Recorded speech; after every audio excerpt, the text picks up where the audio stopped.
মালিক ইবনে দিনার একজন মদখোর ছিল, সে মদ পান করত। সে মদ পান করার জন্য দোকানে গিয়েছে, মদ পান করার জন্য মদ ক্রয় করতে দোকানে গিয়েছে। দোকানদার বলে, আপনাকে মদ দেওয়া হবে না, আমার কাস্টমার গুলো নষ্ট হয়ে যাবে। মালিক ইবনে দিনার চিৎকার করে বলে, ও দোকানদার, আমি আপনার মদ এখানে পান করব না, আপনি আমাকে মদটা দিয়ে দেন, আমি বাড়িতে নিয়ে চলে যাব। এরপরে মালিক ইবনে দিনার মদের বোতল নিয়ে বাড়িতে চলে যায়, টেবিলের মধ্যে রেখে দিয়েছে। কিছুক্ষণ পর তার একটা ছোট্ট মেয়ে ছিল, সেই মেয়ের ধাক্কায় সে মদের বোতলটা ভেঙে চুরমার হয়ে যায়। এরপরে মালিক ইবনে দিনার আর মদ পান করা হলো না। কিছুদিন পর তার সেই মেয়েটা মৃত্যুবরণ করে।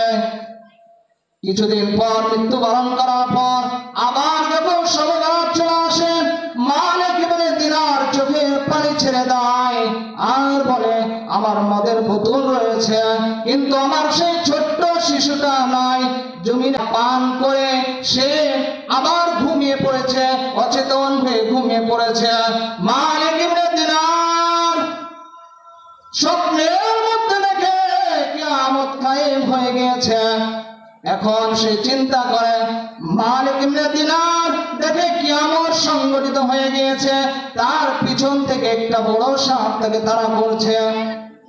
এই যে অবস্থা দেখে মালিক ইবনে দিনার সোজা দৌড় দিয়েছে।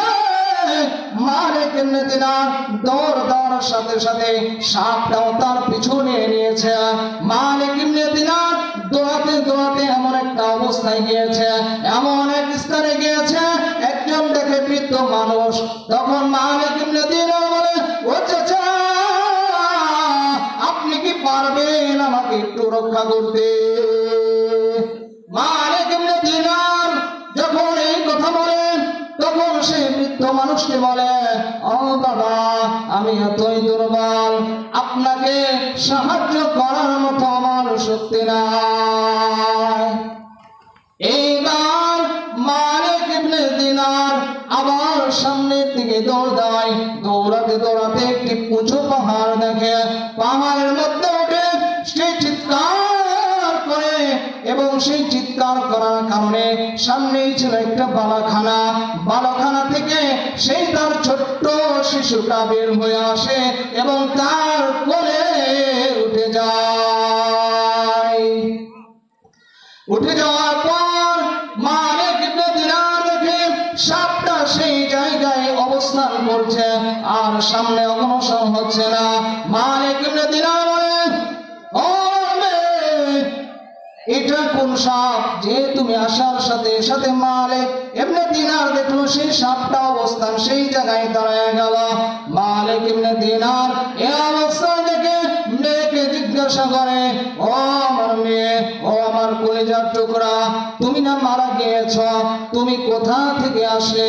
মেয়েটি জবাব দেয়, আব্বু, ওই যে আপনি বিল্ডিংটা দেখছেন না, বালাখানা দেখছেন না, ওই বালাখানাটা হলো যেই শিশুগুলো নাবালক অবস্থায় মারা যায়, সেই শিশুগুলো এই জায়গায় অবস্থান করে, এবং ইব্রাহিম আলাইহিস সালাতু ওয়াস সালাম তাদের সাথে সময় কাটায়।